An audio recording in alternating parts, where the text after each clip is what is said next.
Queridos amigos, mais um encontro, mais uma oportunidade de estar com você. Neste final de semana em que o Evangelho nos repete por 2 vezes, não tenhais medo.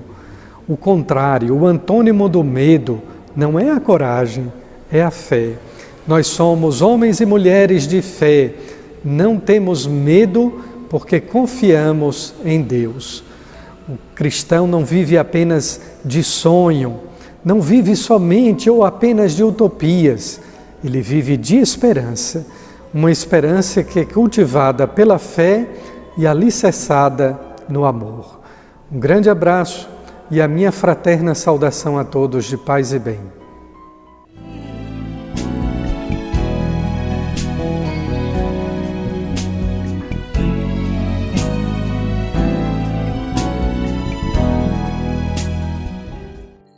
Proclamação do Evangelho de Jesus Cristo segundo Mateus. Naquele tempo, vendo Jesus as multidões, compadeceu-se delas, porque estavam cansadas e abatidas, como ovelhas que não têm pastor. Então disse a seus discípulos: A messe é grande, mas os trabalhadores são poucos.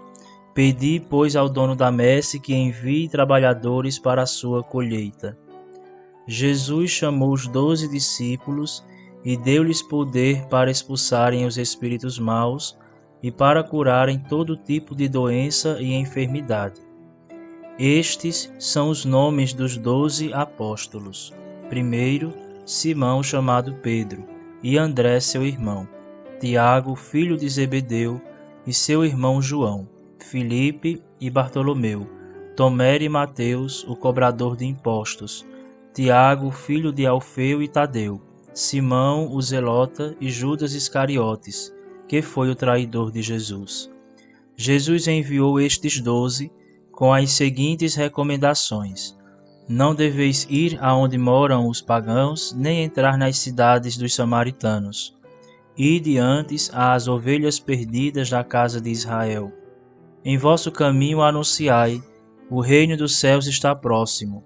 Curai os doentes, ressuscitai os mortos, purificai os leprosos, expulsai os demônios. De graça recebestes, de graça deveis dar. Palavra da salvação.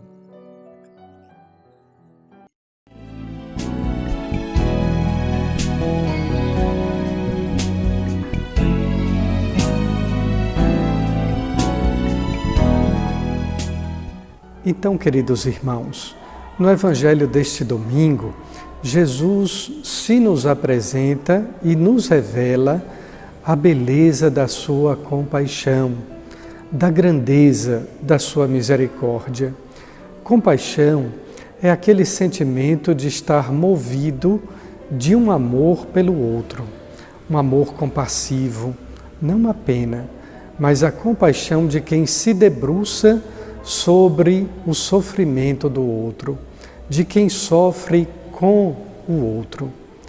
Jesus, olhando aquela multidão, diz o Evangelho de Mateus, que ele se compadece e observa que eram como ovelhas sem pastor. É muito interessante que nós não gostamos de ser rebanho, menos ainda não é tão bom ser arrebanhado. Mas como é importante, como é bom para o ser humano ser cuidado, ser protegido, ser conduzido como uma ovelha que tem um bom pastor, uma ovelha cujo pastor é capaz, inclusive, de dar a vida por ela. É deste modo que nós somos amados por Deus e é desta maneira que Jesus é o pastor amoroso, é o Deus compassivo que se debruça para cuidar de cada ovelha que Ele ama. Que bonito! Mas não é apenas uma beleza teórica ou retórica do Evangelho. Isso é palavra de Deus, isto é palavra viva, encarnada profundamente em um Deus amoroso. Esse Deus que nos ama, que nos protege, que nos conduz, que cuida de nós, não nos faz um rebanho. Ele nos ama individualmente, a tal ponto que a sequência do próprio Evangelho é exatamente a convocação dos 12 discípulos. A cada um Jesus o chama pelo nome, individualmente, pessoalmente. E é deste modo que nós não apenas somos chamados por Deus, nós somos amados, somos conhecidos por Ele, por Deus, pelo nosso nome.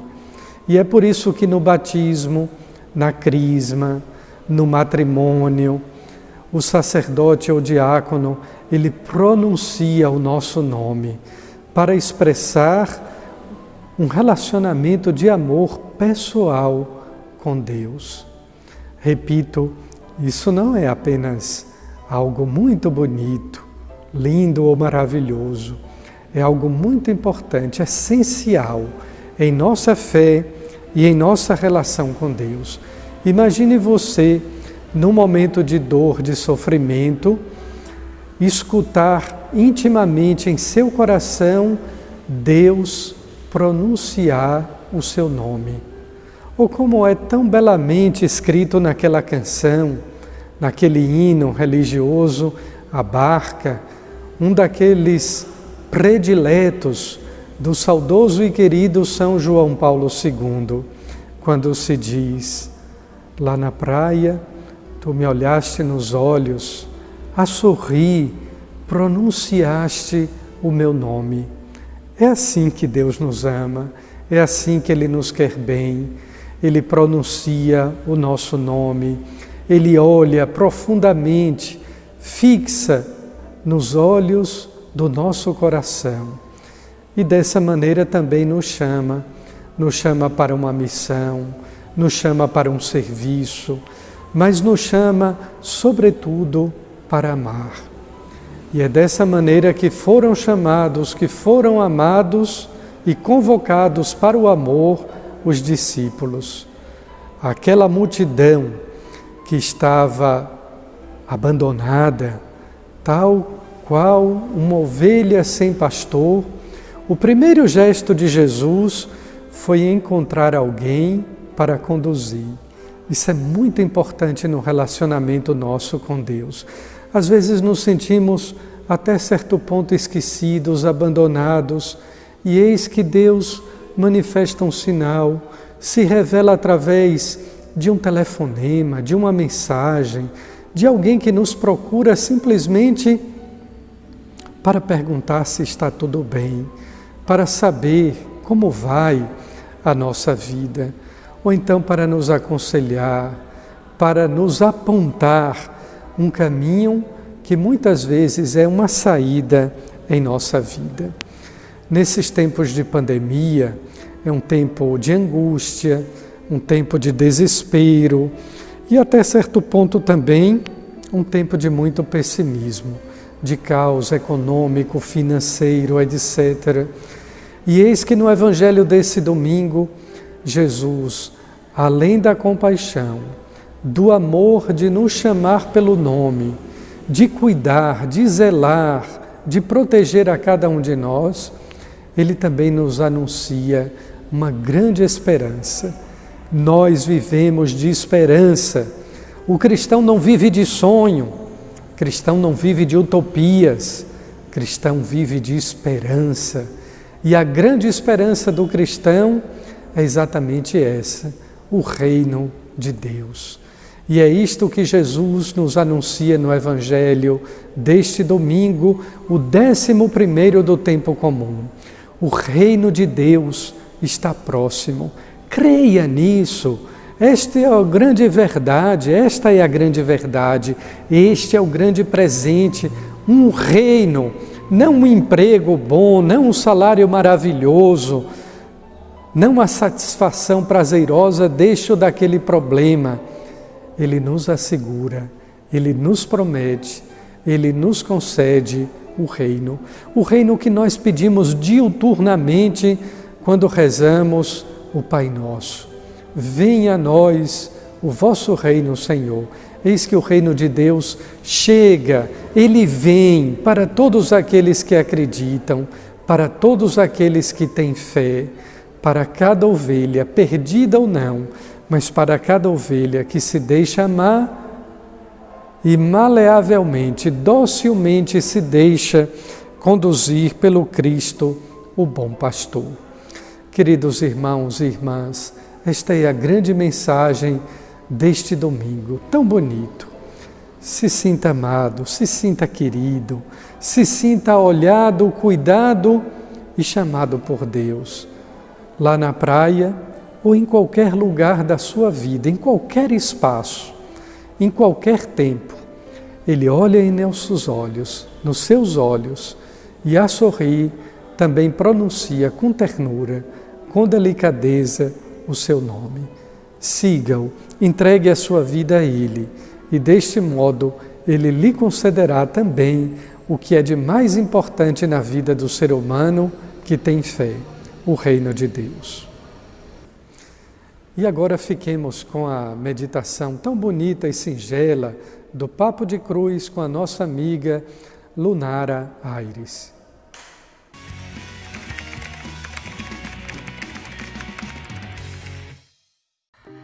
Oi, gente! Tô chegando para vocês com mais um Papo de Cruz, mais uma partilha rica que Deus coloca em nossos corações. E eu quero falar para vocês hoje sobre uma realidade muito comum na vivência dos jovens, sabe? A indecisão. A gente quer muito uma coisa, mas a gente também não solta a outra coisa que a gente gosta demais, que a gente quer demais. É como se a gente não tivesse a maturidade de compreender o que é melhor para nós naquele momento. E para ilustrar sobre isso, eu vou trazer para vocês uma passagem que está no Evangelho de Marcos, no capítulo 10, no versículo 17. Não vou ler toda, mas eu vou resumir para vocês aqui. Jesus estava caminhando e daí de repente um jovem rico se joga aos pés de Jesus e pergunta o que é preciso fazer para que ele ganhe um tesouro no céu. E daí Jesus começa logo a explicar uma série de mandamentos que o jovem deveria cumprir de fato para herdar, para conquistar, para agradar primeiramente o coração de Deus e de fato herdar o reino dos céus. E aí o jovem na mesma hora replica: não, Senhor, mas eu já faço tudo isso desde a minha juventude, tá tudo ok. E Jesus então olha para ele e diz, é a parte que eu vou ler para vocês. Fitando, Jesus o amou e disse: uma só coisa te falta, vai e vende o que tens, dá aos pobres e terás um tesouro no céu. Depois vem e segue-me. Ele, porém, contristado com essa palavra, saiu pesaroso, pois era possuidor de muitos bens. Gente, quanto significado existe nessa palavra, né? Quanto entendimento. A gente precisa parar e refletir que essa passagem não serve para nós apenas para falar dos bens materiais, mas serve para falar de tudo aquilo que a gente carrega em nós e que a gente insiste em não abrir mão. A gente pode ter uma vida, né, completinha dentro dos padrões da nossa visão com Deus. Ir à missa, rezar o terço, ler a palavra, mas aí sempre existe algo para que Deus consiga alcançar o acesso completo em nós, que Ele vai nos pedir, e que na maioria das vezes a gente nega, na maioria das vezes a gente diz, não vou, Jesus, até aqui você pode mexer, daqui para cá é comigo. Isso não é postura, isso não é atitude de quem sabe quem é Deus, de quem sabe quem está depositando a sua esperança, porque Jesus aqui, nesse encontro com esse jovem rico, quando ele pediu para o jovem rico vender e dar tudo aos pobres, Jesus sabia que a vivência com ele, que seria seguido por aquele jovem, seria muito mais rica, seria muito mais prazerosa para ele espiritualmente do que os bens da terra. A gente precisa confiar e entender que quando Jesus nos pede para abrir mão de alguma coisa, é porque Ele sabe que aquilo ali é um peso em nossas vidas e que aquilo ali pode estar atrapalhando definitivamente uma vivência de riqueza espiritual. A gente precisa passar a abrir mão daquilo que é peso morto em nós e confiar mais naquele que diz, vem e segue-me. Então por hoje é só, eu me despeço de vocês. Próxima semana tem mais um Papo de Cruz, se Deus quiser. Até a próxima. Tchau, tchau.